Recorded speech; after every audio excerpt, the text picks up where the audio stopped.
Hey everybody, Prepper Nurse 1 here. Today is Saturday, October 28th, 2017.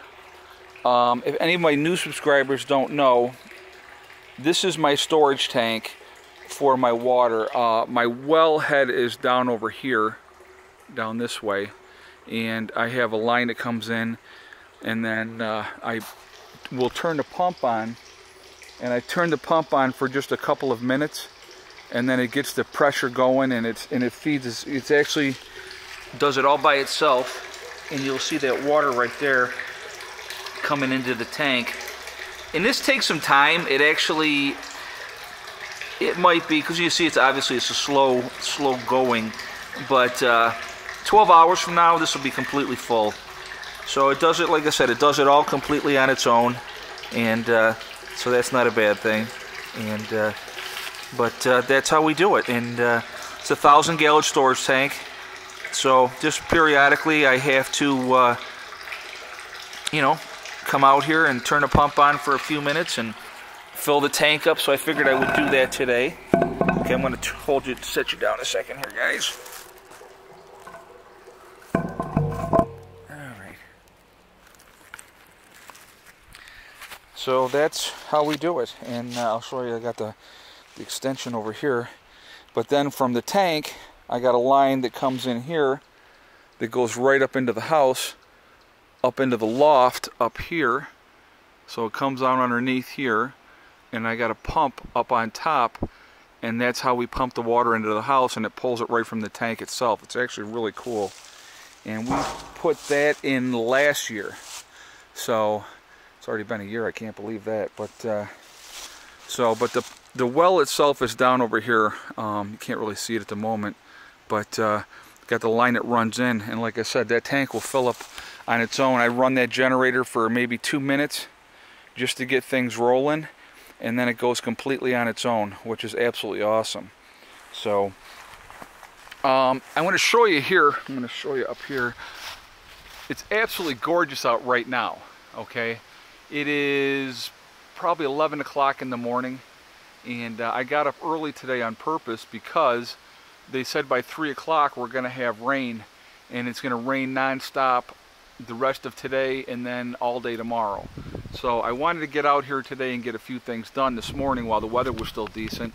And my sleep schedule is so freaking messed up because of working nights.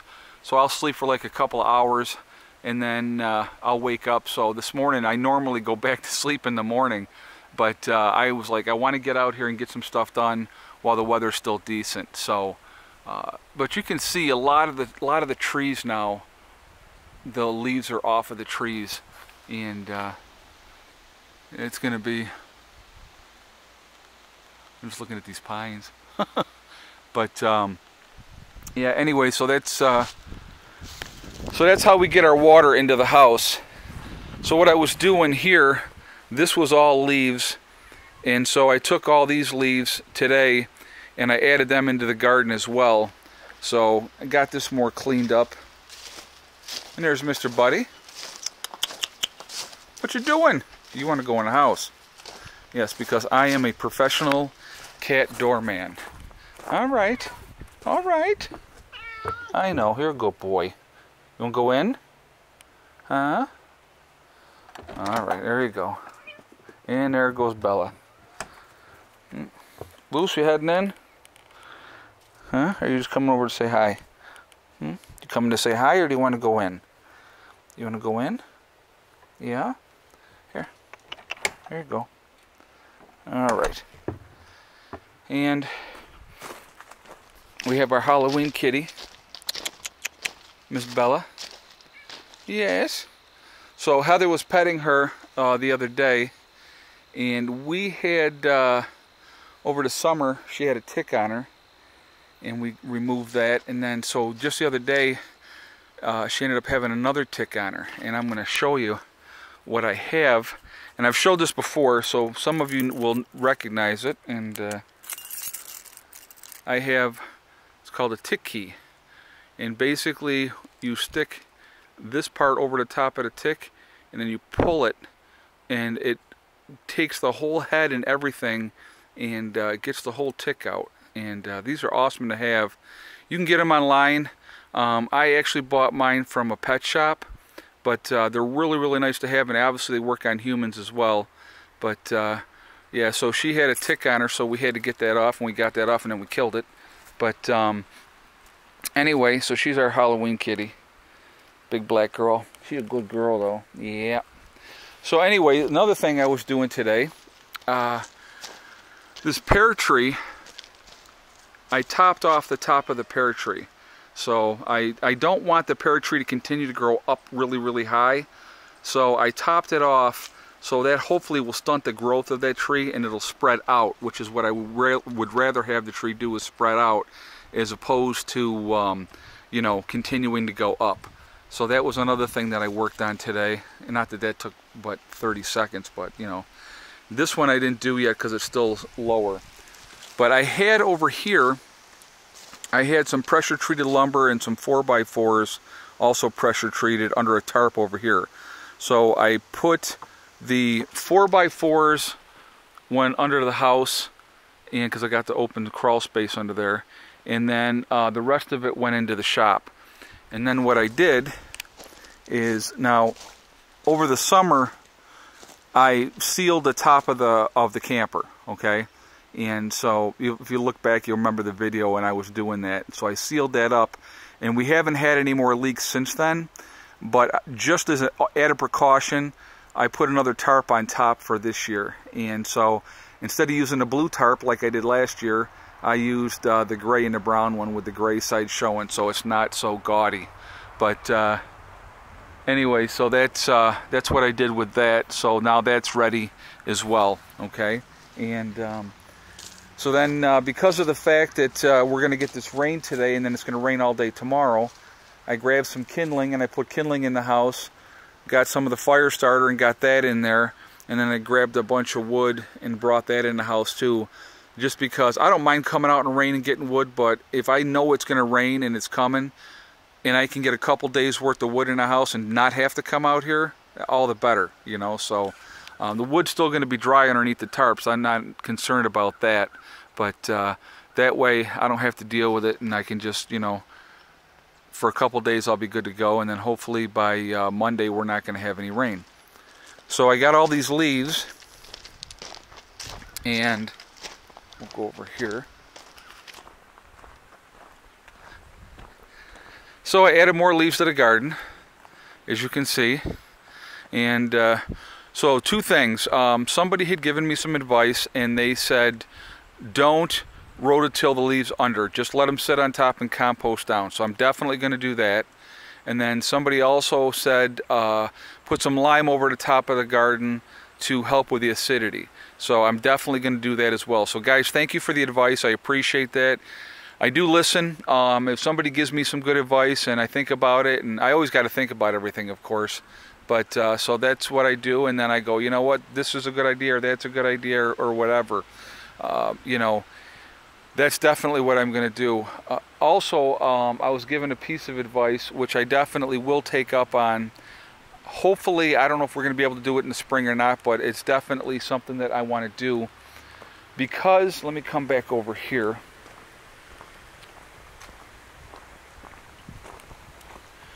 When we have the spring runoff, what ends up happening is that water runs down off the hill, okay? Or if we have like a heavy rain, that water, you know, will run down off the hill. So what I'm going to do, and like I said, this is probably, I'm hoping to be able to do it this spring, but I don't know if that's going to happen or not for sure. I'm going to cut a swale in through the back side of here, okay? And make a trench all the way through here, and guide that over to an area over there where it is the wet area, okay? And dig out a pond and have that water go there. The water will come running right down this hill. It comes down a lot of times, and it comes across here, and we always get a lot of because this is lower, a lot of the water will stand right in here. So I want to try to avoid that.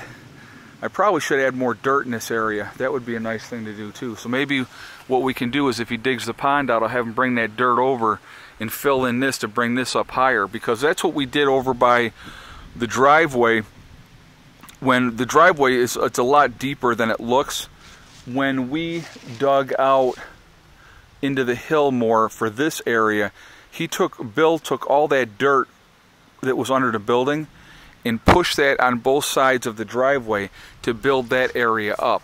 So, you know, this area here could be built up as well, which would be just fine. And then I could actually utilize this spot for something, because like in the spring, if you guys remember, this whole area was like a big pond. So we're at a higher elevation here, but you can see, I don't know if you can tell, but that's much lower, like literally 2 feet lower right there.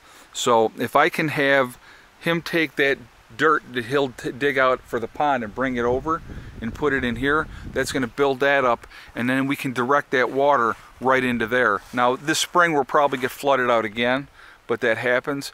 But if we can work at it next year and get that part squared away and get a pond in there, that would be really, really cool. So that's the game plan. I mean, you know, like I said, I have a lot of things that I want to do up here. There's really a ton of things that I want to do. And I think that over time I can develop this land and have like fruit trees all over the freaking place. And I think it can be beautiful. I mean, really, really beautiful. And, you know, blueberry bushes and nut trees and the whole 9 yards, where within 10 to 15 years, we're going to have like just an abundance of, you know, cherries and apples and pears and, you know, peaches and whatever else we put in here, plums, all kinds of stuff. And that's what I want to do is try to, you know, and then blueberry bushes, and just have a whole bunch of stuff that we can utilize and have to have, you know, just to, I don't know, it's just, like I said, I got a lot of plans. So as you follow our journey, you'll see how we work on these things. It's going to take some time, like I said, but it's going to be well worth it, and I know it will be. So anyway, guys, listen, thanks for watching the video. Thanks for, you know, being supportive. I do truly appreciate it. I know I'm going to probably do more other stuff. Like tomorrow I'll do a topic, but I wanted to get some stuff done around here, and so I wanted to show you what I was, you know, progress that I was making. But that's kind of it right now, and so that's what I've been working on. And I will talk to you guys tomorrow. You know, I always say the same thing at the end of my videos, and it's really, really important of why I do it. Being in the healthcare field, you realize and you appreciate life so much more, where a lot of people take it for granted. Like, people don't like to talk about death. Death makes them nervous. Well, because of being in the healthcare field, we're used to it. I mean, it's like, it's not a, I don't want to say it's not a big deal, but you just become desensitized, I think, a lot to it, just because it's part of what we deal with. But when I say that it's so important to hug and kiss the ones you love every day and tell them every day, because tomorrow's not guaranteed, it's because it's not. We never know what could happen. So to make sure that they know how you feel and tell them every day, I can't even tell you how many times I tell my kids every day that I love them. You know, they're the greatest thing that's ever happened to me. They truly are. And I'm blessed to be their dad. I really, really am. And but anyway, you know, and remember, guys, STD, one step at a time, one thing at a time, and one day at a time. Work methodically at your goals, and you will reach your goals. It just takes determination. Nobody can stop you but you. Really, I mean, and that's the realistic part of it. And you know, if you're unhappy in your life and where you are, it's time to make changes, you know. And I know that's easier said than done, but why would you stay in an area or a relationship or whatever it is where you're miserable? It doesn't make any sense to me, you know. You got 2 feet, get out of there, move, you know, go someplace better, you know, go where people are going to treat you better, you know. But anyway, listen, I will talk to you guys tomorrow. I hope everybody's doing well. I hope you enjoy your weekend. Like I said, looking at the sky right now, you wouldn't think there's going to be rain coming, but it's coming. So have a great day, and I will talk to you guys later. Prepper Nurse 1 out for now.